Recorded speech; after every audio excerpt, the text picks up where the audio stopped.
Le fantasme d'un Israël purement juif, c'est un fantasme de la gauche israélienne. C'est un fantasme, ou d'une partie de la gauche. C'est un fantasme de ceux qui voudraient que finalement, nous, on est chez nous et eux, ils sont chez eux.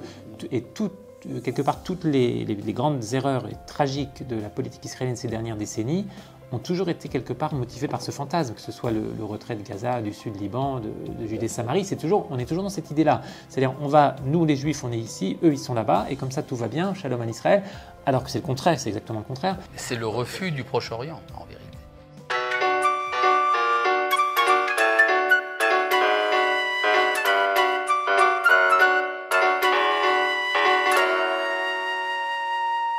Bonjour à tous et bienvenue dans une nouvelle émission, un autre regard, discussion au cœur de Jérusalem. Vous connaissez le principe, une heure de débat autour d'un thème d'actualité entre le rabbin Uri Cherki, directeur du Centre Noachide Mondial, et un intellectuel francophone. Rav Uri Cherki, bonsoir. Bonsoir. Et merci d'être avec nous pour cette nouvelle émission. Alors je rappelle à nos téléspectateurs que vous êtes l'auteur de nombreux ouvrages en hébreu sur la pensée juive et qu'entre autres parmi vos nombreuses fonctions, vous parcourez le monde en tant que directeur du Centre Noachide Mondial à la rencontre de différentes communautés, de représentants de divers cultes pour faire valoir les lois universelles noachides. Et un plaisir de recevoir en face de vous aujourd'hui Pierre Lursa, bonsoir. Bonsoir. Alors vous êtes avocat, essayiste et traducteur, vous êtes l'auteur de plusieurs essais sur l'islam, sur le sionisme et Israël.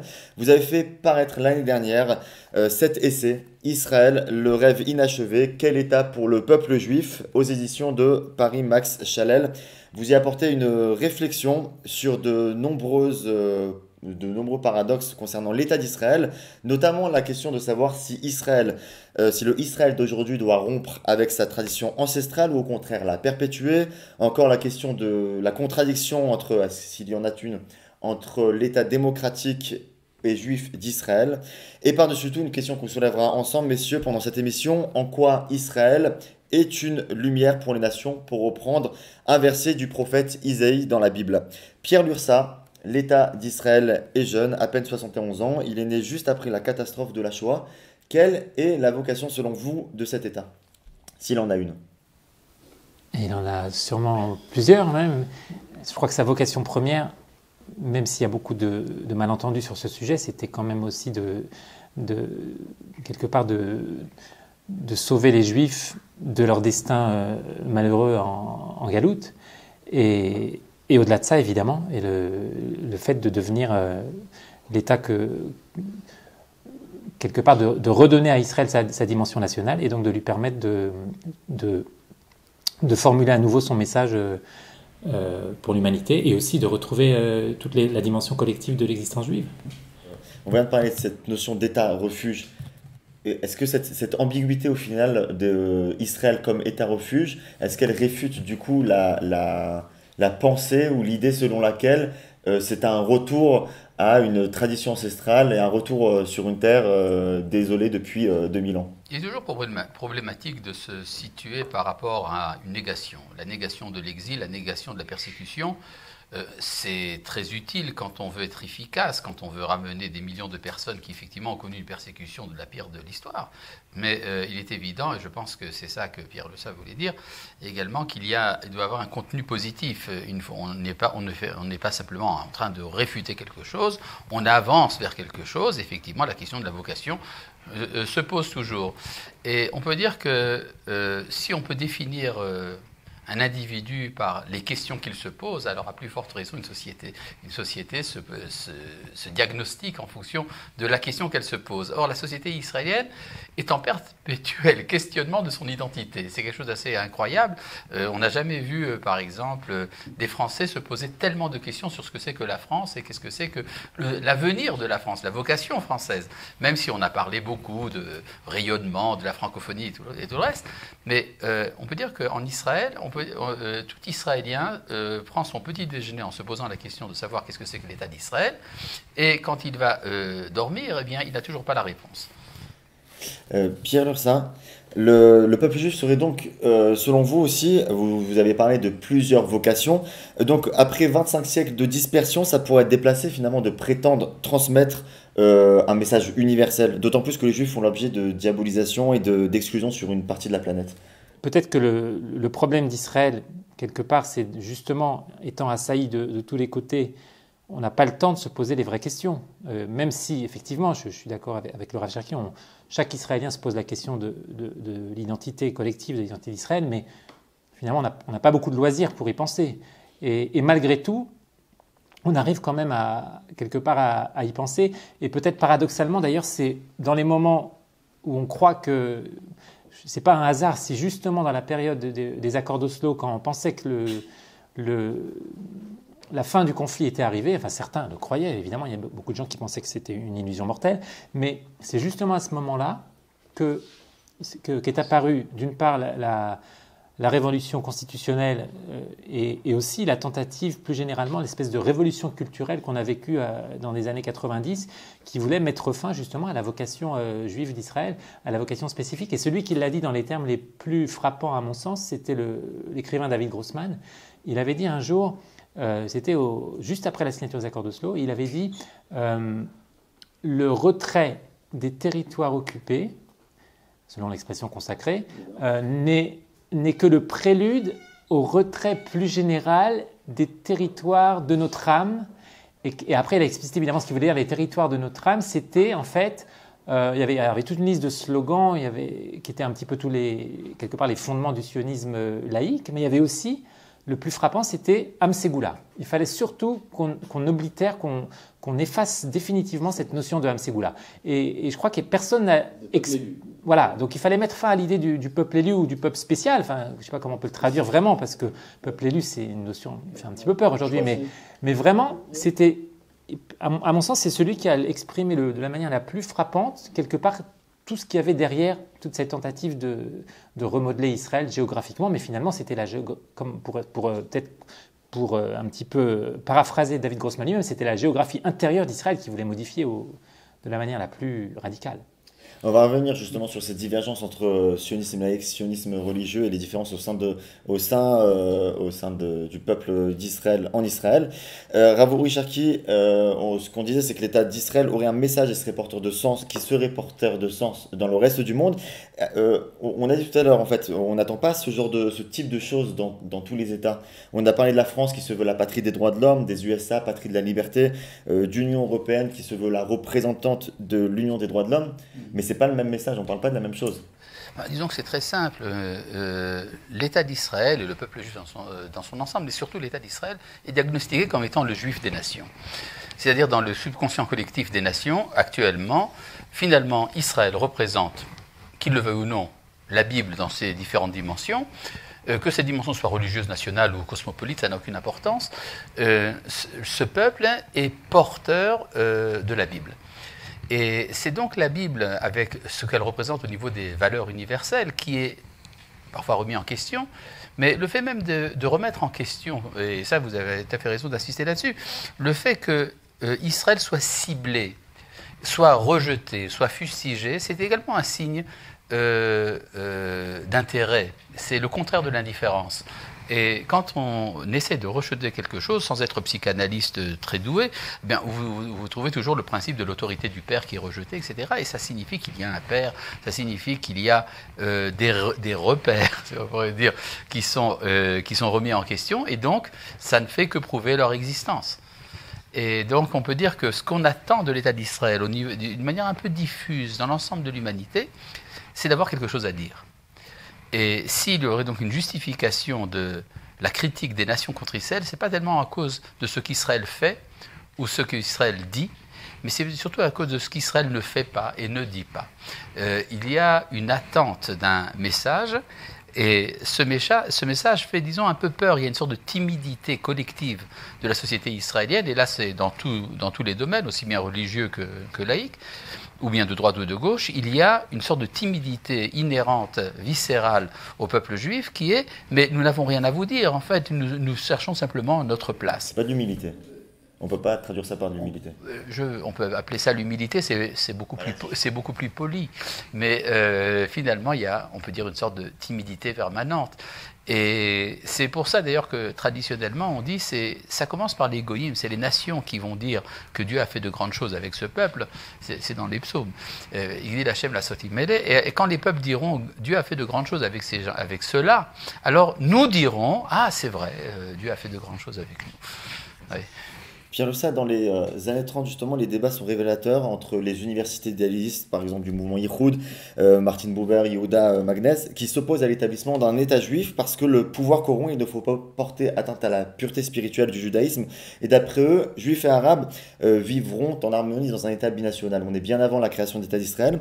Et de l'autre côté, par exemple, on a le Lehi, mouvement ultranationaliste, pour qui la souveraineté étatique est une fin en soi. Et entre les deux parties, vous en parlez dans votre livre, il y a des hommes d'État qui cherchent à rétablir l'équilibre et au final, ce mouvement, ce message universel, on le retrouve chez les pères fondateurs du sionisme qui pourtant sont laïcs, Jabotinsky, Zev Jabotinsky, Chaim Weizmann, Ben Gurion. Est-ce qu'ils ont une perspective historique finalement, ces personnes-là, ces leaders? Bien sûr, d'ailleurs pour la plupart d'entre eux, ils ont grandi dans la tradition. Ils n'appartiennent pas à la génération de ceux qui sont nés hors de la tradition. Donc quelque part, ils l'ont rejeté, mais ils l'ont étudié, ils l'ont apprise à des niveaux différents les uns des autres. Mais effectivement, ce qui est frappant, c'est que chez tous les pères fondateurs d'Israël, il y a cette idée que Israël va incarner l'identité collective juive. Et moi, ce qui me frappe le plus, Ben Gurion, on le sait bien, qui était lecteur de la Bible, c'était un de ses livres de chevet.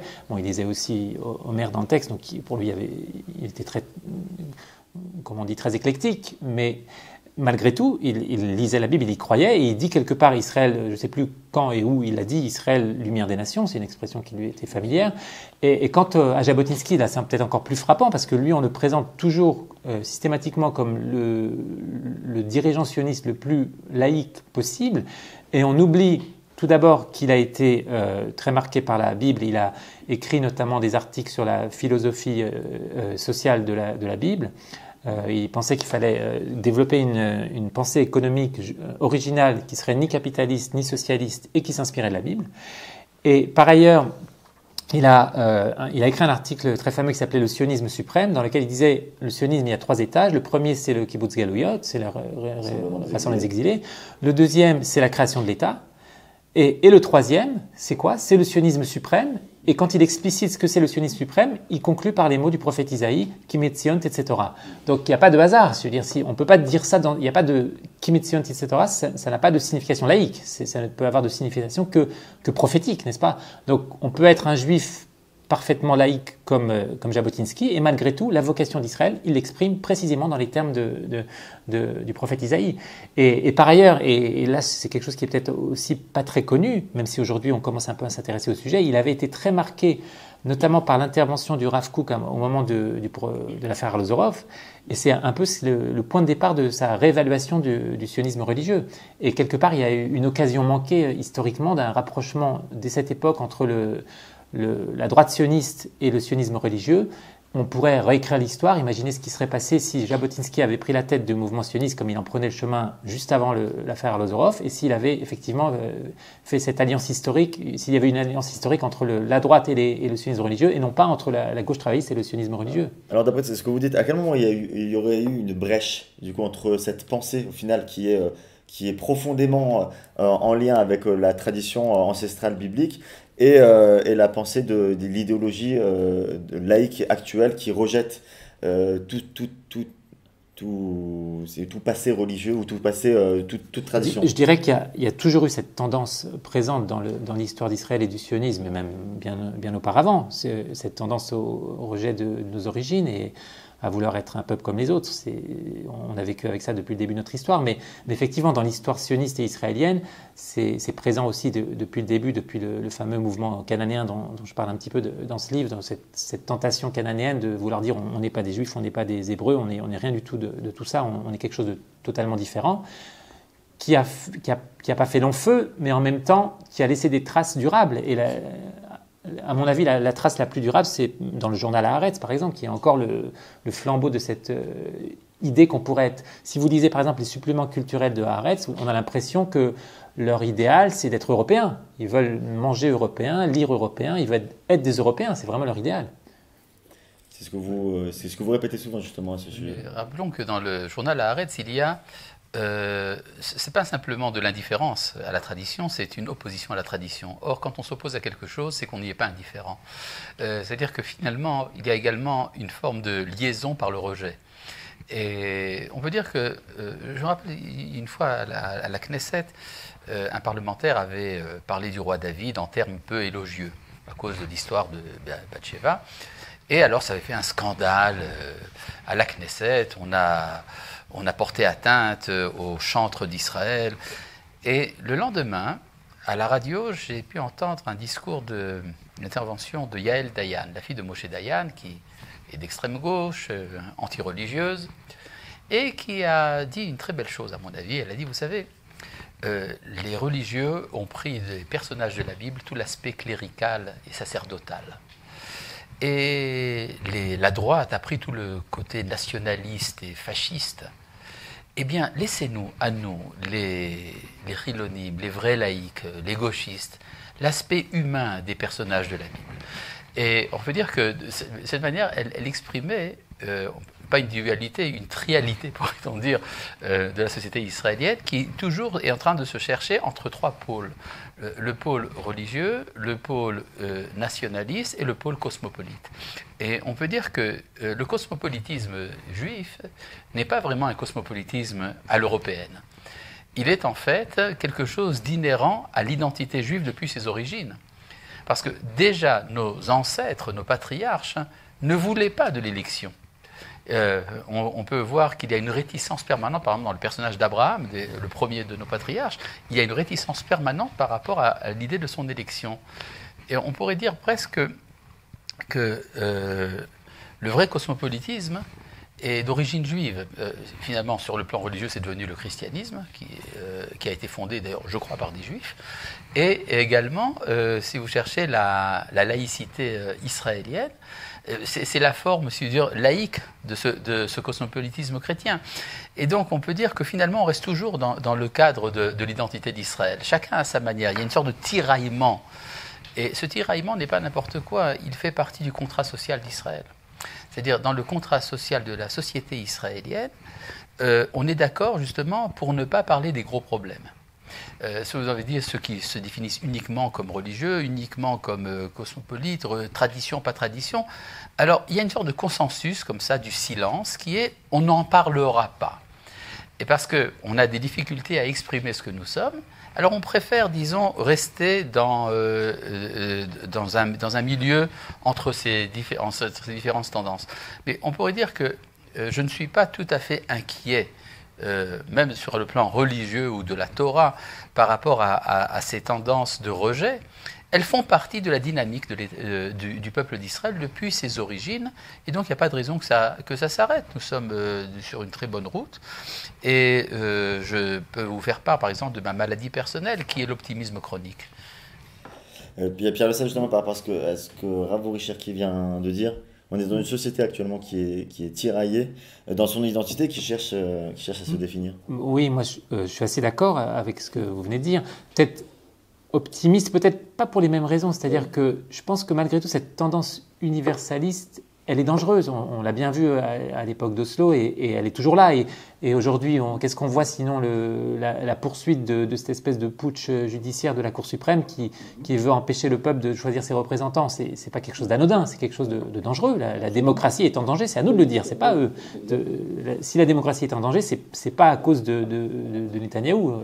Vous avez tout à fait raison. Chacune de ces tendances est dangereuse. La tendance religieuse est extrêmement dangereuse. C'est elle qui a refusé le sionisme à son origine. N'oubliez pas. Oui, donc, non, mais c'était pas pour faire spécialement un éloge de la tendance religieuse, parce que l'identité d'Israël, elle est dans l'union de ces trois tendances. Évidemment, lorsque une des trois prétend avoir l'exclusif, c'est peut-être là le vrai danger. Oui. Mais sauf que chacune aussi peut jouer un rôle positif à un moment donné de l'histoire. Après tout, l'État d'Israël n'a pas été créé par des rabbins. Il y a des gens qui le regrettent, mais il fallait bien que ça soit des gens assimilés, entre guillemets, même si on sait bien qu'Herzl n'était pas si assimilé que ça, mais quand même assimilés en apparence, mais qui maîtrisaient les codes culturels de l'Europe. Il fallait bien que ce soit ces gens-là qui créent un État. Finalement, c'est une sorte de rancune de la part justement de ces personnes assimilées qui, eux, ont fait cet effort de créer, de permettre à cet État de voir le jour, de dire au monde religieux, vous n'étiez pas là au moment oui, de vous la avez création. raison, mais rappelez-vous ce que disait Gershom Scholem, le professeur Gershom Scholem, grand spécialiste de la mystique juive, qui déjà dans les années 30 a écrit un article sur la langue hébraïque, et il a dit « Notre malheur, c'est que nous parlons l'hébreu ».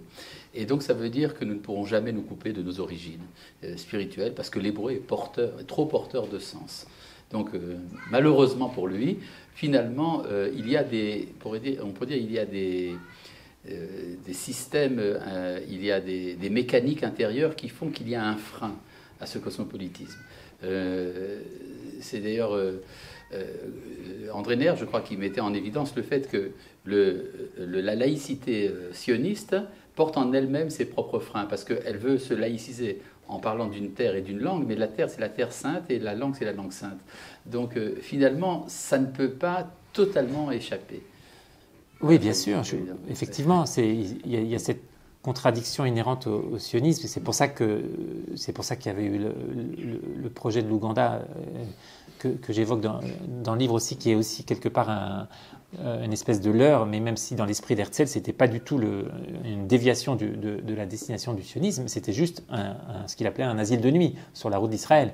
Mais les sionistes russes l'ont interprété comme une trahison, ils ont pris le deuil. Oui. Rappelez-vous que ceux qui soutenaient l'initiative de l'Ouganda, justement, c'était les religieux.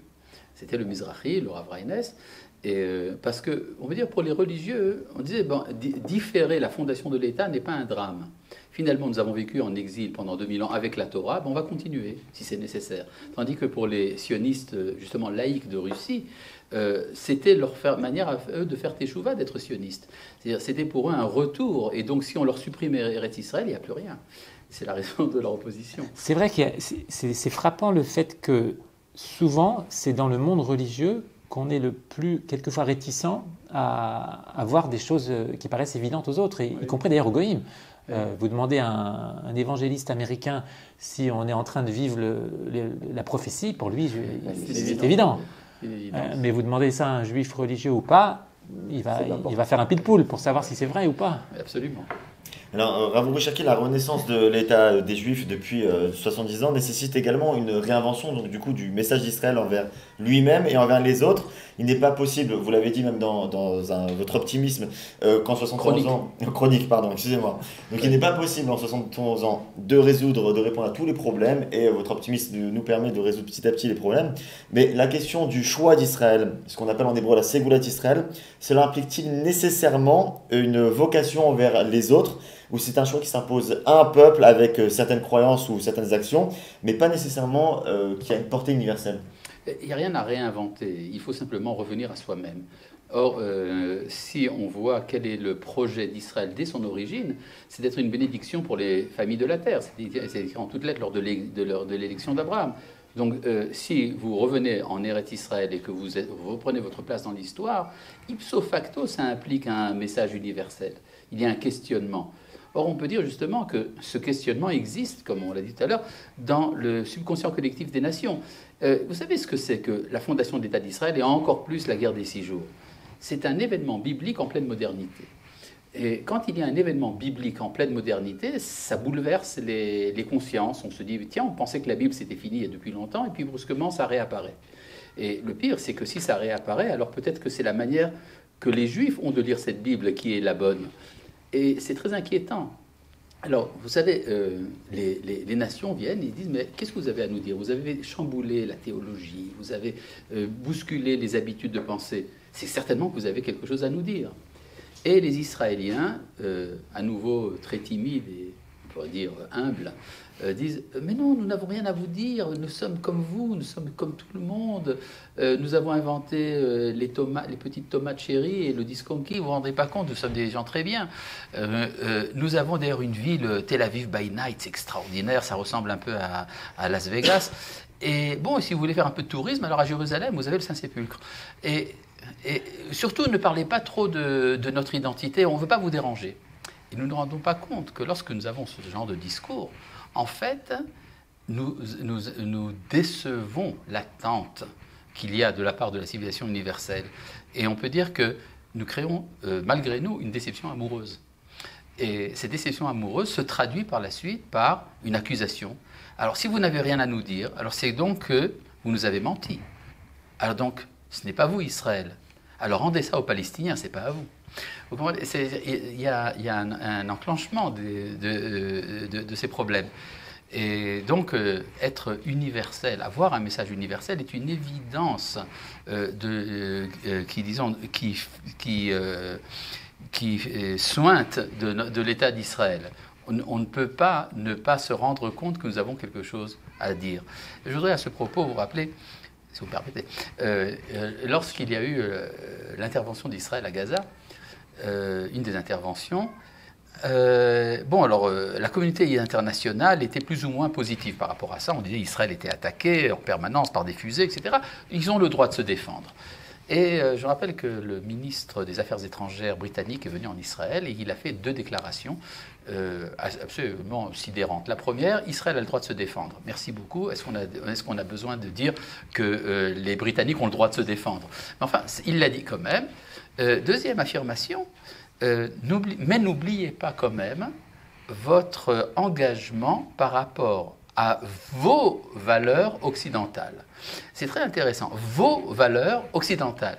Ça prouve qu'il y avait une sorte de crainte que peut-être qu'Israël aurait un message sur le plan moral, sur le plan de l'organisation de la politique, à dire au monde qui serait différent de ce qui a été hérité par le christianisme et tout le reste. Pierre Ursin, par rapport à ce que vient de dire à l'instant le rabbin Uri Cherki, est-ce qu'il faut-il être une nation, du coup, pour transmettre un message universel ? Ou est-ce que disséminé parmi les nations, on arriverait mieux à transmettre ce message, étant au contact des directs ? Oui, c'était un petit peu le slogan auquel on s'était forcé à croire pour se consoler un petit peu du malheur de l'exil. C'était qu'au moins on allait pouvoir répandre la bonne parole. Mais peut-être qu'on l'a fait un petit peu. Il y a un grand historien israélien dont le nom m'échappe, qui avait dit un jour tout l'exil ne vaut rien du tout. Il avait écrit un livre qui s'appelait Galout et il disait que finalement toute l'histoire du peuple juif en exil, ça valait rien du tout. Et bon, évidemment, c'était un petit peu radical, mais c'est vrai que le vrai message d'Israël, et ça beaucoup de gens l'ont dit, y compris des non-juifs comme Rousseau, comme d'autres, le vrai message d'Israël, on va le faire entendre maintenant. C'est aujourd'hui qu'on va le faire entendre. C'est pas quand on était dans les ghettos de Pologne ou dans le Béla et qu'on vivait dans les 4 coudées de la loi. Et maintenant, on a quelque part, on a retrouvé notre statut et aussi notre fierté nationale, et c'est peut-être là qu'on est le mieux à même de délivrer ce message et quelquefois peut-être de remettre au goût du jour le message, la vocation prophétique d'Israël. Effectivement, chaque fois qu'Israël se détourne de cette vocation, on trouve toutes sortes d'idéologies ou quelque part peut-être même de messages publicitaires comme Startup Nation qui sont un petit peu quelque part un succès d'année ou comme pour nous excuser de ne pas être effectivement à notre vraie place. Et je ne sais pas si ça plaît ou pas aux nations, mais nous, ça nous plaît beaucoup comme de vendre cette espèce de marketing d'un Israël qui n'est pas le vrai Israël. Rav Uri Cherki, on parle depuis tout à l'heure en fait de message universel, mais c'est quoi ce message ? C'est extraordinaire. Nous portons un message en nous, à notre insu, et on se demande mais qu'est-ce qu'il est ? Je pense que un de ceux qui ont le mieux formulé cela, c'est Pascal. Blaise Pascal qui disait l'existence de ce peuple, il parle des Juifs évidemment, m'intrigue. Et parce que il pense, ce peuple, que le monde entier est dans l'erreur et que la vérité est seulement chez eux. Et je me rends compte que si jamais Dieu s'est adressé aux hommes, c'est à eux qu'il faut s'adresser pour en recueillir la tradition. C'est-à-dire, on peut parler évidemment des valeurs juives qui finalement ressemblent beaucoup aux valeurs de la morale universelle. Mais ce qui est particulier à Israël, justement, c'est la relation à la transcendance. Si on peut comparer le monde à une maison dans laquelle vivraient les hommes, et ce monde a un toit, eh bien, il faut également qu'il y ait une cheminée. Et cette cheminée alimente en air, en lumière, le monde. Alors, toute cheminée ne peut pas être trop large, ni trop étroite. Et il y a ceux qui sont responsables de l'entretien de cette cheminée, donc ce sont les ramoneurs de l'Éternel, c'est les enfants d'Israël. Mais ils ne le font pas forcément à travers leur conscience religieuse. Justement, l'erreur serait de considérer le judaïsme comme étant une tradition religieuse. Or, c'est pour ça qu'on n'a pas besoin d'un État. On peut dire que c'est l'existence juive, le fait même de cette existence vécue aujourd'hui dans un État, qui sert justement de canal de la relation envers la transcendance. Et je pense que c'est ça que les nations attendent de nous. Je me rappelle, j'ai eu récemment un entretien avec un des dirigeants du mouvement Makuya au Japon, qui a expliqué, d'ailleurs à un journaliste, et après il me l'a expliqué à moi aussi, que ce que nous autres, les Japonais, attendons de vous, eh bien, c'est d'entretenir justement cette relation à la transcendance. C'est ça votre rôle, c'est ça qu'on vous demande. À part ça, vous faites ce que vous voulez. Rappelez-vous toujours une chose importante.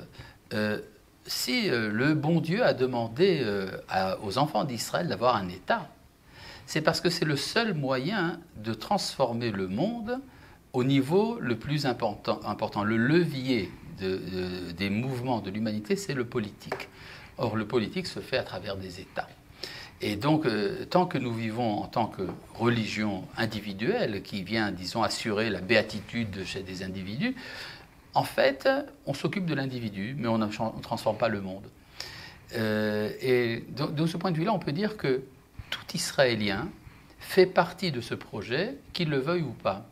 Je rappelle qu'un écrivain israélien, Amos Oz, bien connu, a dit un jour, vous savez, le Rav Kook pense que moi, je suis un élément de la rédemption d'Israël.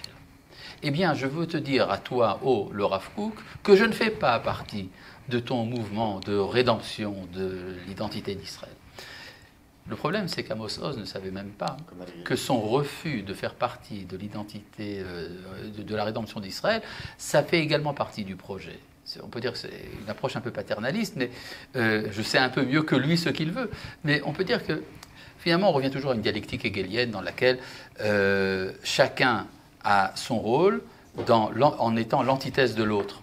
Et finalement, pour créer une nouvelle identité qui va rayonner certainement sur le monde. Vous savez, le verset dont vous avez parlé tout à l'heure, Ki mitzion tetze Torah, d'Israël, de Tzion va sortir la Torah, il est ramené dans le prophète Isaïe comme étant le discours des nations. C'est-à-dire, c'est les nations qui disent que de Tzion sortira la Torah et la parole de Dieu de Jérusalem.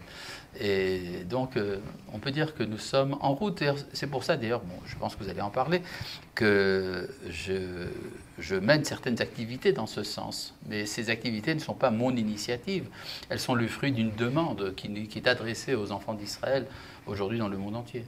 C'est ça la nuance, cette vocation de ne pas être prosélyte. Parce qu'on peut penser que si vous parcourez le monde et si d'autres personnes se tournent vers vous... Ne soyez pas prosélyte, mais soyez missionnaire. Ça veut dire, être missionnaire, ça ne veut pas dire forcément transformer les gens en ce que vous êtes. Dans le missionnarisme chrétien, la mission chrétienne, justement, c'est de faire du monde entier des chrétiens. C'est très loin de l'idée d'Israël, ce serait une sorte d'impérialisme culturel ou religieux. Pour Israël, nous sommes là pour éclairer les nations et leur permettre à eux, aux nations, de réaliser pleinement leur identité. Nous avons quelque chose à rajouter, nous ne sommes pas là pour remplacer.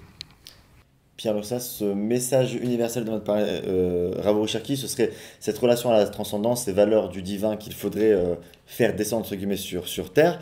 Mais beaucoup se trompent, je ne sais pas si c'est une erreur, mais vous en parlez comme étant une vision étriquée, de réduire, c'est à l'époque contemporaine qu'il y a cette apparition d'une équation de judaïsme égale éthique, et qu'en fait le rôle d'Israël serait d'apporter la morale et de réduire, si vous voulez, à une sphère morale tout le projet d'Israël. Oui, c'est un peu quelque part, on vit encore dans le paradigme néo-kantien. Donc voilà, le judaïsme, ça serait purement une morale.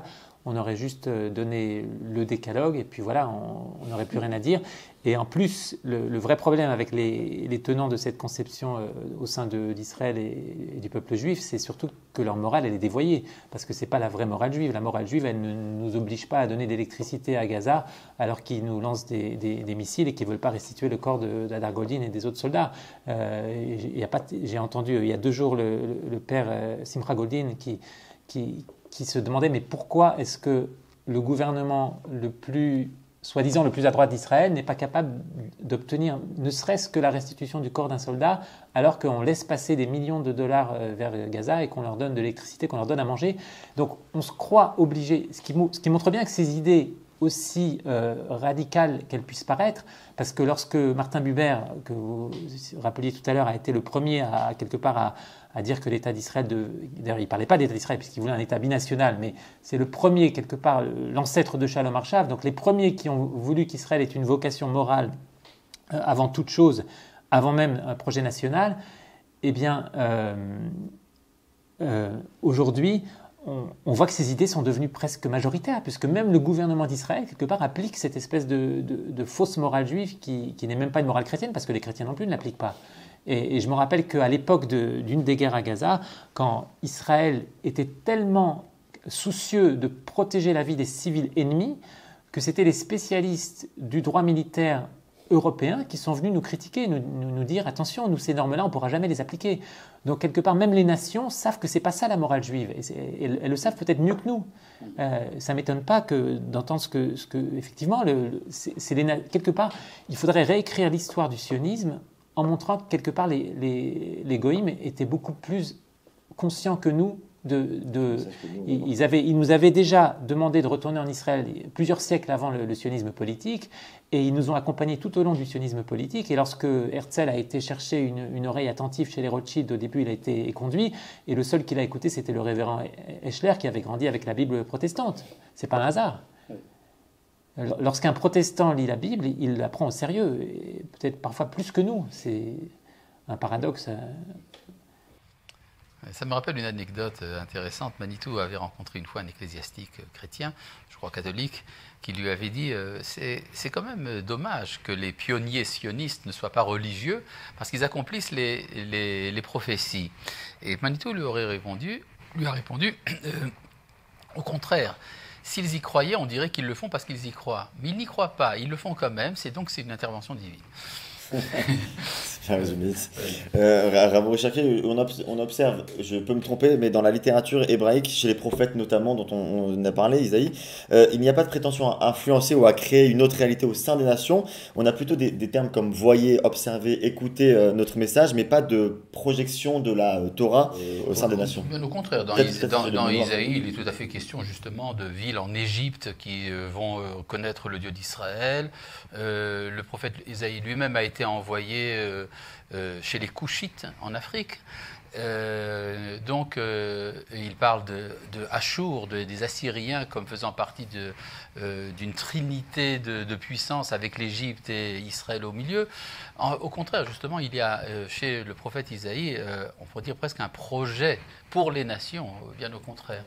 Et dans la littérature rabbinique, on a cet appel aux nations de quitter les conceptions religieuses erronées. La tradition rabbinique post-prophétique, et on pourrait dire presque exilique, a parlé toujours de ce qu'on appelle le minimum. Elle s'est cantonnée justement dans le minimum requis pour les nations, ce qu'on appelle les 7 lois noachides, qui sont vraiment un minimum du minimum. Ce que les rabbins ont voulu faire, ils ont voulu créer une plateforme de dialogue avec les nations qui est justement se cantonne dans le minimal pour permettre justement à chaque nation d'évaluer dans quelle mesure elle est intéressée par les messages de la Bible. J'étais récemment justement à Taïwan où j'ai rencontré un dirigeant spirituel qui est un ami d'Israël et qui a plusieurs milliers d'adeptes qui l'entraînent donc à aimer l'État d'Israël, mais j'étais très surpris de voir qu'il n'enseigne absolument pas la Bible à ses adeptes. Ils ne connaissent rien de la Bible, même pas le verset « Écoute Israël ». Par contre, quand vous parlez à des chrétiens ou des gens de culture européenne ou américaine de l'État d'Israël, c'est immédiatement lié à une réinterprétation de la Bible. Donc on peut dire que chaque nation a sa manière à elle d'évaluer ce qu'elle va prendre justement du message d'Israël. Pierre Lursin, il y a d'énormes difficultés à la mise en place de ces utopies, de ce message universel qu'on veut faire, que Israël devrait faire passer auprès des autres. On a parlé tout à l'heure, notamment la souveraineté politique elle-même est mise en cause en permanence, et surtout dans la période que l'on vit actuellement de crise politique majeure en Israël. Il y a aussi le fait d'avoir en Israël, on en a parlé, ces différentes franges de juifs, laïcs, traditionnalistes, orthodoxes, sionistes religieux, chacun a son idéologie. Par exemple, les sionistes religieux, son idéologie, on va dire, ce serait l'étendue aussi du territoire, préfèrent le mode de patriotisme et peut-être aurait du mal on pourrait comprendre ça, cette volonté d'étendue du territoire comme une incapacité de se tourner vers l'autre et de comprendre qu'il y a d'autres personnes aussi sur cette terre. Dans cette société fragmentée, on peut se poser une question qui est très claire. Qui doit porter ce message? Est-ce que c'est le rabbinat, le ministère des cultes, le peuple lui-même? Oui, le peuple tout entier. Je crois que ce qui frappe le plus les visiteurs de l'étranger qui viennent en Israël aujourd'hui, c'est de voir Israël vivre sur sa terre au jour le jour. Et il n'y a pas besoin d'un ministère du tourisme ou de la propagande pour faire passer le message. Les fêtes parlent d'elles-mêmes. Et ils parlent peut-être mieux quelquefois que les discours officiels. Mais ça n'empêche pas, bien entendu, d'avoir aussi un message culturel, un message... je crois que quelque part, et vous le saurez mieux que moi, rappelez où, mais le Rav Kook fondait beaucoup d'espoir sur la littérature israélienne, qui ont été largement déçus, jusqu'à aujourd'hui en tout cas, mais à mon sens, ceux qui peut-être incarnent aujourd'hui cet espoir, c'est plutôt des musiciens, des chanteurs israéliens qui, eux, de manière assez étonnante, ces dernières années, se rapprochent beaucoup Vous en parlez dans votre un petit peu, oui, de la tradition. Ça fait sont les élèves. Et quelque part, peut-être que l'espoir qu'avait fondé le Rav Kook sur la littérature, il a été déçu, mais il passe par une autre voie, peut-être parce que le langage de la musique est plus universel que celui de la littérature. En tout cas, c'est une hypothèse. Vous rejoignez cet avis? Oui, tout à fait. On peut dire que si on cherche un porte-parole, le porte-parole du message d'Israël doit être le président d'Israël et le premier ministre israélien. C'est à eux de le faire. Le rabbinat a pour fonction de perpétuer la dimension cultuelle, traditionnelle du judaïsme, mais il est très largement dépassé par l'événement sioniste. Et si l'événement sioniste n'est pas un événement purement nationaliste, donc ça doit être enseigné aux nations par les responsables politiques justement du sionisme. C'est à eux de le faire. Évidemment, vous savez que le pouvoir politique, traditionnellement, est toujours lié justement à la poésie. C'est pas pour rien que notre roi idéal, le roi David, est également l'auteur des psaumes. C'est-à-dire que, comme disait Maïmonide, c'est l'imagination qui est le support du politique. Et cette imagination est transmise justement par la culture, par la littérature dans la mesure où elle existe. Effectivement, la chanson israélienne n'est pas n'importe quoi. Il serait là ce point commun entre les différentes idéologies qu'on retrouve sur l'islam, etc. Ce pont culturel qui peut faire en sorte que ce message puisse être porté. Moi, oui, personnellement, je fonde beaucoup d'espoir sur cette culture israélienne qui est un lieu de... Elle suffirait? Elle suffirait. Non, je ne suis pas du tout un tenant du sionisme culturel. Le sionisme, c'est politique avant tout, mais la culture israélienne, c'est peut-être le lieu où déjà on voit émerger cette nouvelle culture qui n'a rien à voir ni avec la culture juive de l'exil, même si on veut toujours revenir à nos traditions, à nos coutumes, ni non plus avec l'espoir d'une culture purement occidentale. Donc c'est autre chose qui n'a rien à voir avec c'est quelque chose d'entièrement nouveau, et c'est ça aussi qui est quelque part exaltant dans la culture israélienne. La culture israélienne, mais évidemment en faisant le tri, il y a le meilleur et il y a le pire. Mais par exemple, quand on voit, moi je vois le chanteur Ishaï Ribo qui est invité par Shlomo Artzi et qui chantent tous les deux ensemble, c'est pas seulement, c'est quelque chose, c'est pas seulement kitsch, il y a quelque chose de plus profond que ça. On voit il y a une révolution intérieure. Mais j'invite également, si déjà on ajoute un élément, à connaître les paysages d'Israël. Les paysages de la Judée, de la Samarie, c'est les terres de la Bible. On ne peut pas ne pas être frappé justement par le renouveau de l'identité biblique d'Israël à travers ces lieux où la Bible s'est faite. Or, la Bible ne s'est pas faite sur la bande côtière, elle s'est faite dans ces montagnes-là. Et souvent, on se pose la question, c'est une interrogation qu'on entend souvent, mais qu'est-ce que des Judéens, des Juifs, ont à faire en Judée? Et pourtant, il semblerait qu'il y aurait quand même un rapport entre la Judée et les Judéens. Mais est-ce que justement, vous parlez de la question justement des paysages, donc forcément ça m'amène à cette question des territoires, puisqu'il y a tout un pan de la société qui cherche à conquérir, à occuper un territoire. Il ne s'agit ni d'occuper ni de conquérir, il s'agit simplement d'être soi-même. Or, le juif a pour origine cette terre, il y a des étrangers, pourrait-on dire, ou en tout cas des nouveaux arrivants, qui s'y sont installés. Ça ne remet pas en question le lien viscéral d'Israël avec sa terre. Au contraire, si vous voulez avoir une relation véritable avec l'autre, vous devez tout d'abord savoir qui vous êtes vous-même. À partir du moment où on sait qui on est, c'est alors qu'on peut se retrouver dans le paysage d'origine du projet d'Israël. Or, dans ce paysage d'origine du projet d'Israël, il a toujours été question d'une présence des membres des nations. On pourrait même presque dire que l'enjeu providentiel d'Israël, justement, c'est d'avoir sur son territoire des membres d'autres nations. Et c'est la manière dont ce problème est géré, c'est pas vraiment un problème, on peut dire cette réalité est gérée, qui va finalement juger de qui nous sommes. C'est vrai, moi je rebondis sur cette idée et je pense qu'effectivement le fantasme d'un Israël purement juif, c'est un fantasme de la gauche israélienne. C'est un fantasme, ou d'une partie de la gauche, c'est un fantasme de ceux qui voudraient que finalement, nous on est chez nous et eux ils sont chez eux. Et quelque part, toutes les grandes erreurs tragiques de la politique israélienne ces dernières décennies ont toujours été quelque part motivées par ce fantasme, que ce soit le retrait de Gaza, du sud Liban, de Judée-Samarie, on est toujours dans cette idée-là. C'est-à-dire, nous les Juifs, on est ici, eux ils sont là-bas, et comme ça tout va bien, shalom en Israël, alors que c'est le contraire, c'est exactement le contraire. Et quelque part... C'est le refus du Proche-Orient, en vérité. Oui, c'est le refus d'assumer l'identité juive dans une terre qui est habitée. Mais le sionisme n'a jamais prétendu que cette terre n'était pas habitée. Ça, c'est un grand mensonge de l'historiographie du sionisme, de croire que les pères fondateurs auraient négligé la question arabe. Ils ne l'ont jamais négligée, ils l'ont toujours affrontée de manière très diverse. À mon sens, celui qui l'a affronté avec le plus grande lucidité, c'était Jabotinsky, mais aucun n'a fait l'impasse sur la question arabe. Pour vous, c'est un fantasme, ça veut dire qu'il n'y a pas de population juive qui va se dire il y a tout le reste du monde, on a un petit territoire, on peut quand même rester entre nous au moins quelque part dans ce monde. Ce serait un fantasme. Non, on doit être majoritaire, effectivement, on doit garder la majorité, ça faisait partie des fondements du programme sioniste, c'était la majorité juive, et même ce fondamental-là, il avait été remis en cause à l'époque par Martin Buber et les gens du Brit Shalom. Donc pour eux, il n'y avait rien de sacré, même ça, ils le remettaient en question. Mais il y a toujours cette tentation inhérente à l'histoire du sionisme de dire on va s'installer sur une petite bande côtière, très loin de la montagne, très loin de Hebron et de Shrem, effectivement. Et c'est toujours cette tentation qu'on vit jusqu'à aujourd'hui.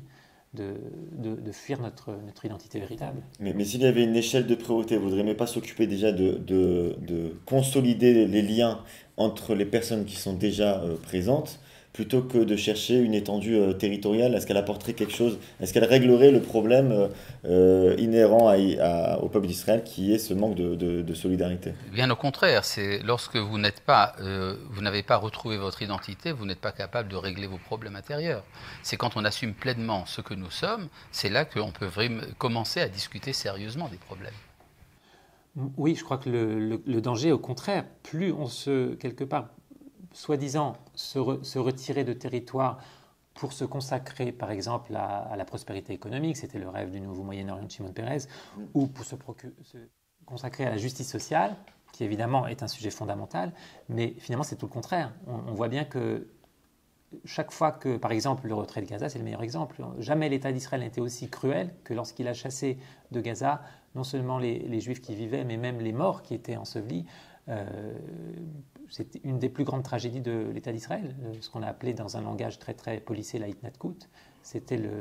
Jamais nos institutions ne sont sont comportées de la manière la plus inhumaine et cruelle qu'à ce moment-là.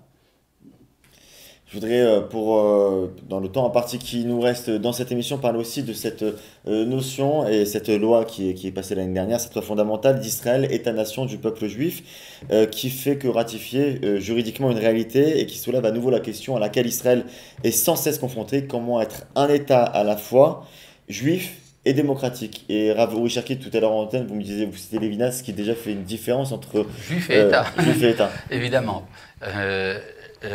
Israël a choisi d'être démocratique. C'est un choix tout à fait bénéfique et tout à fait louable et même noble. Mais c'est Israël qui a décidé d'être démocratique. C'est-à-dire, tout d'abord, c'est Israël. Vous voyez, dans la déclaration d'indépendance de l'État d'Israël, il est tout à fait question d'un État juif, il n'est pas question d'un État démocratique. Cet État, c'est vrai que les Juifs ont appris la leçon de l'histoire et qu'ils ont décidé d'être démocratiques. Mais ce qui fonde la légitimité de l'État, c'est tout d'abord qu'ils aient un État juif. Et c'est ça qu'il faut tout d'abord assumer. Donc le problème de symétrie qu'il y aurait entre juifs et démocratiques, en fait, est une fausse symétrie. C'est, on pourrait dire, l'habit politique, de culture politique qui est porté aujourd'hui par le peuple juif, c'est la démocratie, et il faut s'en féliciter. Mais il faut savoir tout d'abord que c'est un État juif. Oui, moi je crois que la véritable alternative, ce n'est pas entre un État juif ou un État démocratique, comme on voudrait nous le faire croire aujourd'hui, c'est plutôt entre ce qu'on a jusqu'à maintenant, ce qu'on a réussi à préserver tant bien que mal, c'est-à-dire un État juif et démocratique, et puis ce que certains voudraient mettre à la place, et notamment la Cour suprême et tous ceux qui pensent que l'avenir du pays doit être décidé par des juges éclairés et non pas par le peuple tellement ignorant, et qui sera finalement un État qui sera plus juif, enfin beaucoup moins juif, et beaucoup moins démocratique. Et finalement, peut-être qu'il ne sera même plus un État du tout, donc on aura tout perdu. Oui, mais il existe une forte corrélation entre le degré de religiosité d'une personne et l'importance attachée à la dimension démocratique et juive de l'État d'Israël. C'est un poncif, c'est totalement faux. Je ne pense pas qu'être religieux, c'est être antidémocratique. La démocratie fait partie de la tradition d'Israël, ce qu'on appelle Harei Ravim Leatot, on va selon la majorité. Ce qu'on appelle aujourd'hui la culture démocratique, qui est identifiée avec le libéralisme dissolvant, est appelé aujourd'hui, est couronné aujourd'hui du terme de démocratie. Mais ce n'est pas de la démocratie, c'est simplement du gauchisme. Alors, comment on peut expliquer que, je ne sais pas si je schématise de manière assez manichéenne, vous avez d'un côté les Israéliens qui défendent une version intégraliste du judaïsme et qui seraient les moins attachés à la démocratie, et de l'autre côté les Israéliens les plus laïcisés qui sont le moins portés à préserver la judaïsme. Oui, mais c'est tout à fait n'importe quoi. Si vous vous rappelez, la tradition juive, rabbinique, enseignée dans les yeshivot, inclut tout à fait l'élément démocratique dans le projet du sionisme, dans le projet de la Torah d'ailleurs. Il suffit simplement de rappeler qu'un des fondateurs de l'idée démocratique en Europe était rien de moins que Rabbi Yitzhak Abravanel, qui était un haut rabbin espagnol du XVe siècle et qui a parlé en termes dithyrambiques de la démocratie dans son commentaire sur la Torah. Donc dire que ça serait une sorte de polarité, c'est totalement faux. D'ailleurs, si on parle déjà d'antidémocratie, alors on peut trouver ça également dans les tendances stalinistes de certaines parties de la gauche israélienne qui n'acceptaient pas du tout l'idée démocratique. Je voudrais bien peut-être rappeler que Herzl, pour qui j'ai quand même une très grande considération, était très critique par rapport au régime démocratique. Il l'a écrit en toutes lettres dans ses... Alors, si vous dites que cette polarité, c'est une fausse polarité. C'est une fausse polarité. Alors comment vous pouvez expliquer qu'aujourd'hui, dans les programmes politiques et dans le choix du peuple à élire son représentant, il y a toutes ces questions qui sont liées à est-ce que loi juive ou loi démocratique, oui, mais c'est totalement des fausses questions, parce qu'en fait, si vous parlez des différentes formations politiques qui sont aujourd'hui à la Knesset, tout le monde est d'accord en fait pour dire qu'ils pensent la même chose, avec, si vous voulez, des nuances. Finalement, la différence entre le Likoud et Kahol Lavan, elle existe quand même, c'est sans aucun doute. Mais finalement, ils sont tout à fait capables de se rapprocher dans un gouvernement d'union nationale, justement parce qu'ils se disent qu'après tout, ces questions-là seront repoussées pour plus tard. Comment vous définirez-vous l'État juif et démocratique ? État juif et démocratique, c'est ce qui existe depuis 70 ans. On l'a déjà, l'État juif et démocratique, mais maintenant on voudrait supprimer le caractère juif et d'ailleurs par la même occasion le caractère démocratique, ce qui finalement nous laisserait avec une espèce de pouvoir des juges, comme une tendance qui existe aussi ailleurs, en Europe, aux États-Unis, mais beaucoup plus accentuée en Israël, parce que nous on est toujours plus radicaux que les autres. Et vous pensez que la loi juive peut être appliquée à l'heure actuelle? La loi juive dans le sens halakha, comme on dit en oui, la constitution de l'État d'Israël. La constitution, le droit hébraïque, il a une place tout à fait résiduelle dans le droit israélien, qui normalement aurait pu être beaucoup plus large dans l'esprit des juristes qui avaient imaginé à quoi ressemblerait l'État d'Israël, et même des gens comme le juge Menachem Elon, l'ancien président de la Cour suprême, qui était le grand opposant d'Aaron Barak. Il y a beaucoup de gens qui pensent qu'il y a une place beaucoup plus large à faire au droit hébraïque dans le droit israélien aujourd'hui. Et bien sûr, il y a une tendance contraire qui voudrait qu'on soit de moins en moins juif. Effectivement, quelque part, je dirais que peut-être un des grands échecs de l'État d'Israël, quelque part ce qui a retardé un petit peu l'histoire d'Israël de ce point de vue-là, du point de vue identitaire, c'est effectivement le fait qu'on ait adopté un droit, qu'on soit basé sur le droit existant, anglais, ottoman, et qu'on n'ait pas réussi à faire la même révolution que Ben Yehuda a fait en matière linguistique. Rav Uri Cherki, la liberté des Juifs à vivre dans un pays, dans son État démocratique, est-ce qu'elle peut se faire? Pourquoi il y a cette notion si forte d'avoir l'impression que ce nationalisme juif empêche un nationalisme arabe, empêche une tolérance et une ouverture vis-à-vis de ce qui n'est pas Tout simplement juif? pour une raison très simple, et je pense que c'est bien de mettre les points sur les i. Cette terre est la terre des Juifs. Et c'est reconnu par la tradition musulmane, c'est reconnu également par la tradition chrétienne que cette terre est celle d'Israël. Et donc effectivement, ce qu'on appelle aujourd'hui un nationalisme palestinien est en fait une sorte d'avancée, de tête de pont du nationalisme panarabe. Et ce nationalisme panarabe est tout à fait impérialiste. D'ailleurs, il est un prolongement de l'idée du djihad. Et donc, l'idée d'un nationalisme palestinien qui serait équivalent au nationalisme juif est en fait un leurre. C'est une sorte de masque de quelque chose de beaucoup plus vaste, d'un projet beaucoup plus vaste qui, finalement, qu'on le veuille ou non, amène à l'éradication de l'État d'Israël. Et rappelez-vous que la société israélienne a réussi une synthèse absolument extraordinaire, c'est qu'elle a créé ce qu'on appelle des Arabes israéliens, qui, avec toute leur animosité parfois contre l'État d'Israël et les déclarations de principe pro-palestiniennes, tremblent à l'idée de devenir palestiniens, de ne plus avoir la carte d'identité israélienne. Vous rejoignez cet avis? Oui, bien sûr, bien sûr. Les Arabes israéliens, quelque part, c'est aussi une réussite de l'État d'Israël. Et même on peut même regarder en souriant leur cri d'appeler au secours la police israélienne pour quelque part qu'on les aide à se débarrasser de leur vilaine tradition de tirer des coups de feu à tout bout de champ. Peut-être s'ils étaient un petit peu plus accueillants avec les policiers israéliens, on serait peut-être plus enclin à le faire, ça serait plus facile. Mais effectivement, c'est la voie qu'il faut suivre. Effectivement, il faut que la société arabe, et d'ailleurs les intellectuels arabes progressistes le savent très bien, que Israël est une lumière pour le Moyen-Orient. De ce point de vue-là, ça ne fait aucun doute. Alors si c'est évident dans ce qu'on dit ces dernières minutes sur le caractère juif et démocratique de l'État depuis 70 ans et que tous les partis politiques au final rejoignent le même discours et qui se présentent sous d'autres formes différentes, comme on explique aussi qu'il y a d'autres questions démocratiques, on va dire, comme le mariage civil, la liberté de chacun, de trouver sa place, enfin de pouvoir mettre en place des solutions durables sur des questions finalement qui sont plus démocratiques que relatives à la loi juive.